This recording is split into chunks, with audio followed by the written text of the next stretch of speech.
नदी की धारा को मोड़कर बन रहा था रिजॉर्ट। आपदा आई तो खुल गई प्रशासन की आंखें। अब भी नहीं सुधरे तो होगा विनाश। क्या प्रकृति ले रही है बदला? नमस्कार, स्वागत है आपका न्यूज नेटवर्क में। मैं हूं आपके साथ नेहा। दोष प्रकृति का नहीं, हम इंसानों का ही है।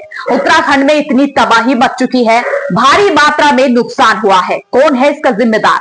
इसके जिम्मेदार भी हम इंसान ही है।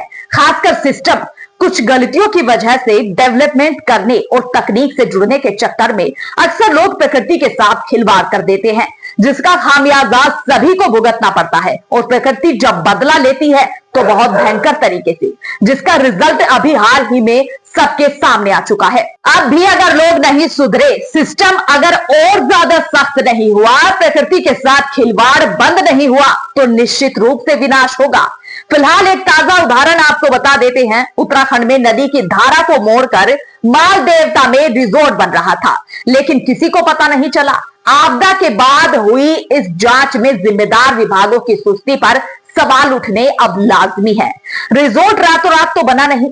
आपको बता दें कि माल देवता क्षेत्र के खेरी मानसिंह में रिजॉर्ट का निर्माण नदी की धारा को मोड़कर किया जा रहा था। सब कुछ दिन के उजाले में हो रहा था, मगर उस वक्त प्रशासन ने कोई ध्यान नहीं दिया। अब यहाँ 150 मीटर तक सड़क बह गई तो प्रशासन की अचानक आंखें खुल गई। पीडब्ल्यूडी के अधिकारियों ने पाया कि सड़क इजी रिजॉर्ट के निर्माण में नदी की धारा मुड़ जाने से बही है। ऐसे में जिलाधिकारी सबीर बंसल ने इस मामले में जांच कर जिम्मेदारों पर कार्रवाई करने के निर्देश दिए हैं। और इसके साथ ही आपदा के बाद से डीएम प्रशासनिक अमले के साथ माल देवता और अन्य प्रभावित इलाकों का दौरा भी कर रहे हैं।